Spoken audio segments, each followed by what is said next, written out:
2, 3.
Yeah. Amazing, man. Well done. What a beautiful Thank you.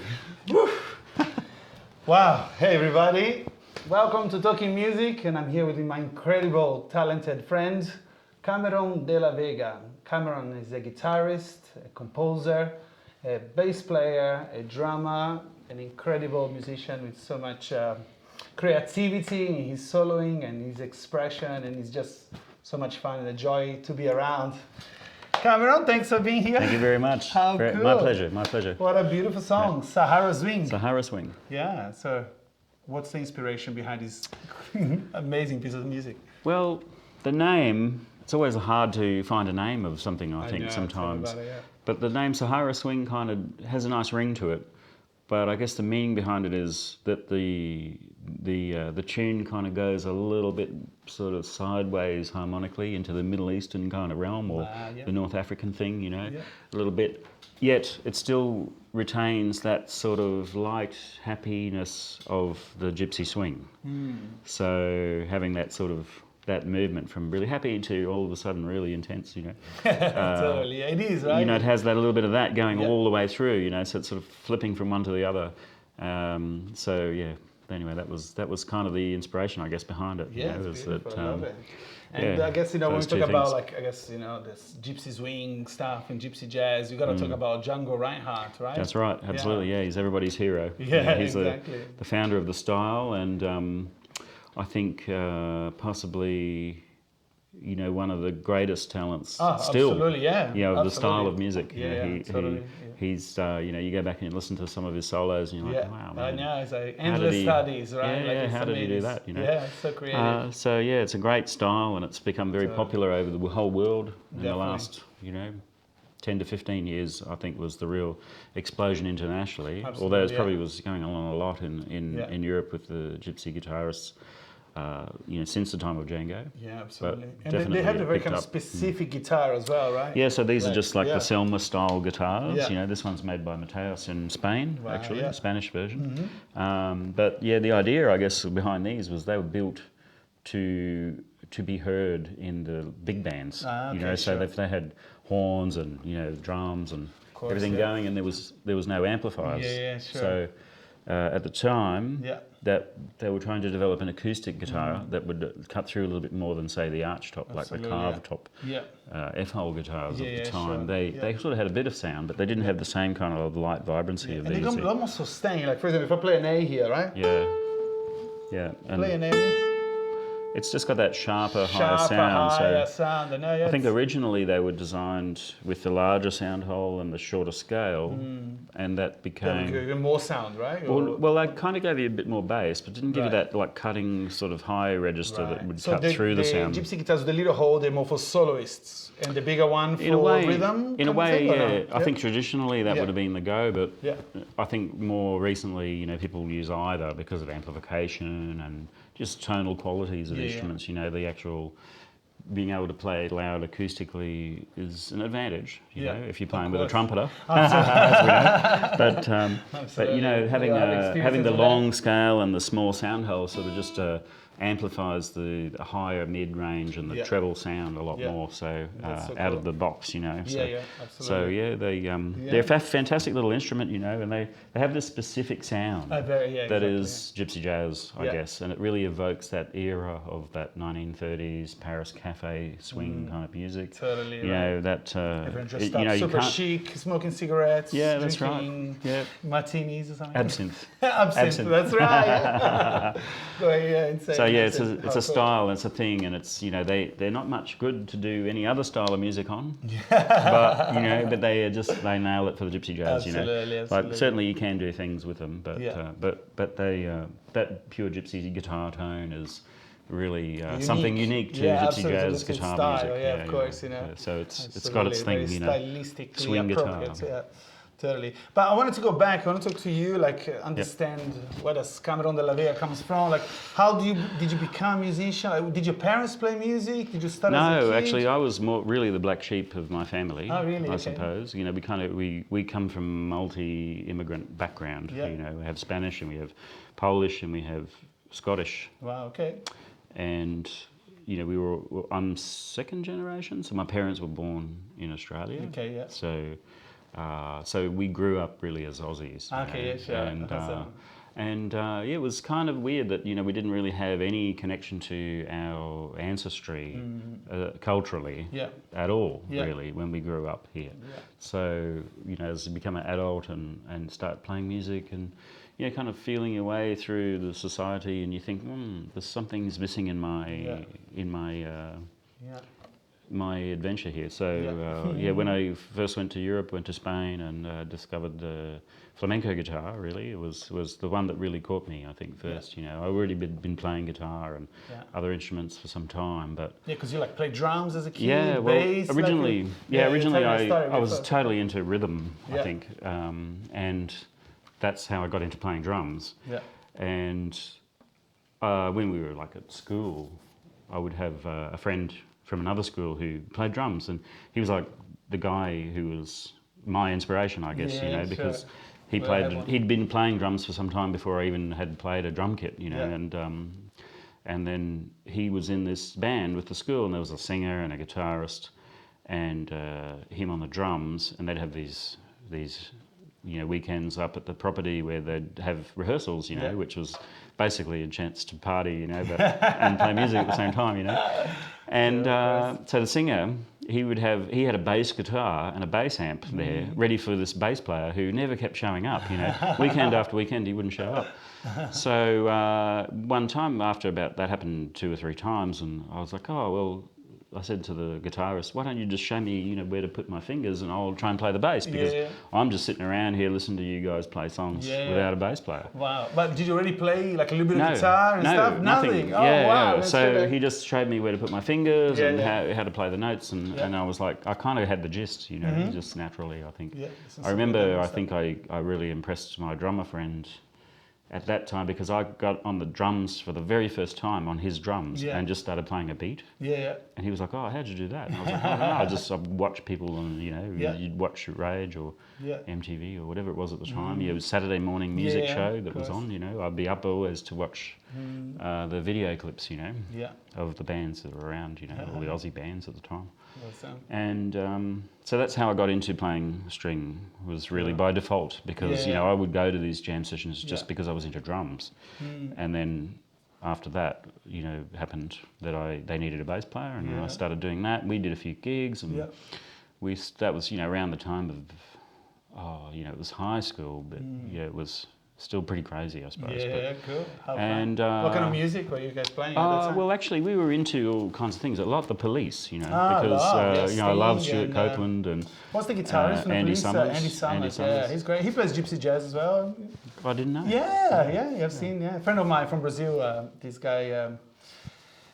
He's got this video of him with Andy Summers playing nuages. Yeah, this guy. Nice. His name is Beto Lopes, Brazilian guitarist. Okay. He's a monster. I might have heard of that guy. Yeah, it's a great video. Check him out. Beto Lopes, kind of like destroys. So Police, the Jam, Paul Weller. I don't know if you knew those. It's kind of mod music, because the guys in the band, they were kind of into that stuff. But it was like good because it kind of had a bit of a ska element. Yeah. Bit reggae, but it was really music with attitude and a lot of energy, and so we were right into playing drums like that. Like Stuart Copeland was the hero. Oh, really? Okay, awesome. Was the Police drummer, Fantastic. And so that was kind of how we started, and then that guitarist, he had to go back to Scotland, and he left and went back to Scotland. And I was like, oh, well, I'll play guitar for you guys, And I already was getting into the guitar by then, because I was like, oh, bass is fun. But at the time, it was like you kind of needed a band to play the bass. With, of course. Was generally the feeling, with the electric bass. And if I got the guitar, I can play songs on the guitar, and play chords and stuff. So I was quite into the idea of being able to play harmonies by myself, Of course, And so I got into the guitar. Got into all of the guitar heroes of that era, Jeff Beck, Jimi Hendrix, and then the 80s stuff, the Shredders, so all of those guys were really inspiration, Eddie Van Halen and stuff. And so I practiced that stuff relentlessly, I had a job when I left school, and then I'd come home from work and I'd, eat dinner, and then I'd practice until like 1 a.m, when you're young, you don't need to sleep, and then... not like now. Yeah. Now we need to sleep. I know, right? So sad. So I would practice all that stuff, and then some other friends. We were in the circuit band thing around that same time. Did you have teachers, or did you just like practice by yourself? I did have one guitar teacher at the time who was a bit of a shredder as well. So he kind of got me into all that stuff, like Ingvar Malmsteen and the other guys, and Satriani and all that stuff. Cool. So that was fun so too. Electric guitar stuff. Went straight to electric. Yeah. Cool. And that was really fun because it was also quite, you had to kind of know what you were doing to be able to play some of that stuff. So it was a lot of sort of woodshedding to figure out how to play the guitar, how to actually make it all work. So that took a lot of time, and effort just... But it was like your passion, if you have that passion, you're determined to learn something. You just go hard until you can get it, It's funny. And you had that passion in a sense. You know, this. You know, my favorite composer, Brazilian guy, Tom Jobim, he used to say, you know, to be a musician, to get into music, you gotta be a little bit crazy, right? Because why would you be there in a room practicing guitar when you can be, you know what I mean, you have to at be the beach obsessed. playing soccer or chasing up girls, or, you know what I mean? It's funny, it's right? the end goal, you know. But you see that I need to do this in order to get to there. But at the same time, the process becomes quite, you know, fun. It is, right? Exactly. That's the journey, you know. Yeah, absolutely. And so then I got into a funk band. Really? So I loved the funk guitar because it was rhythm, you know. So funk guitar was always about playing really good rhythm guitar, you know. Totally, and these guys were, yeah. it was sort of soul and funk, you know, because we did a lot of the James Brown and Aretha Franklin, Otis Redding. Yeah. A bit of Chicago blues, that sort of thing. Yeah, so I was right into that style, and then got into the bossa novas as well out of that. So then we mentioned Jobim, and you know, I ended up learning many of the Jobim repertoire and other stuff. So I was really loved the bossa nova thing, and that kind of got me into the acoustic guitar a little bit too. You know, the nylon strings. Yeah. And then you know, we were on tour all around everywhere those days in the early 1990s. And we met a couple of guys on Christmas Island, actually, who were playing sort of a little bit rumbas and, you know, a little bit sort of a mix of pop music and rumbas. But one of the guys, the lead guitarist of that group, he said, "Oh, have a listen to this." And he gave me a cassette that had Paco de Lucia on it. And of course, once I heard that first time Paco de Lucia, that was like, wow, it's the end of my life as I know it. And the start of something new, you know. So that was what gave me the bug of the flamenco thing, and then going to Spain and kind of getting a little bit in touch with the roots there. Really got me. Would you find into that there was flamenco guitar. getting together with your own roots and your own kind of identity, your cultural identity, you think, or no? I mean, sometimes that might have something to do with it, that European element. Because you had like grandparents Spanish or something like that? One. One, So, but you know, in the end, like your blood doesn't make you what you are. It's your determination to do what you want to do in your life that actually makes you good at something. Absolutely. You know, not where you're from or where your parents were from, where your grandparents were from. Of course, yeah. So, you know, because we didn't grow up with any of that. You know, we just grew up here going fishing and living on the beach in the summer and then, you know, traveling. And you feel comfortable with that, so that's who you are, do you know what I mean? Like, that's all we knew, you know, that's how we grew up. So, beautiful. And then you just discover things as you go. And, you know, I think with music, I think from a very early age, though, I thought, I'm going to be a musician. You know, I don't want to waste time working. That's a good one. I don't want to waste time having a job. Do what you love and never work a day in your life. You know? Exactly. So that, you know, it does ring true. You know, I mean, it's a sacrifice because, you know, a lot of that early, you know, in my 20s and 30s, I guess, you know, I spent a lot of time where I really just was surviving. You know, you didn't really earn money. You didn't really have enough in any savings or anything. You know, you would just survive day to day. And I guess you kind of can do that, can't you, when you're in that situation? Yeah, of course. And then you end up at the point, some part, it just sort of happens, you know. And like one thing I would say is that, you know, I always had that in my head, you know, many people have said it over the years, is that if you just focus on what you really love to do, then all the other stuff will just come. Absolutely, You know, whether it's opportunity to work for, you know, do what you like for money, or you know, the success, if you like, of life. Wasn't Bill it Evans, comes to you anyway. Then you know that saying that Bill Evans said, if you look after music, you know, music will look after you. Exactly. Said, pay respect to music, do your hard work, do your practice and stuff. And it's that in a nutshell, committed to really. 100%, and you know. And part of that I've noticed even here and playing this kind of music and or these types of music is that really I would say 0% of work that I do comes from me asking someone for a gig. Yeah, cool. You know what I mean? Same, totally. It's 100% word of mouth or people have seen you before, you know. Totally, You know, if I go to ask someone a gig, they usually just don't even reply. It's true. But then the same person will walk past you the next day and see you're playing somewhere and go, oh, I'd love you to play at my place, you know, here's my card. You know? So, cool. So that happens, all the time. That's fantastic. And that's the story, you know, and so the journey continues. Here we are, we keep playing, you know. Now we're busier than ever. I know, it's crazy, right?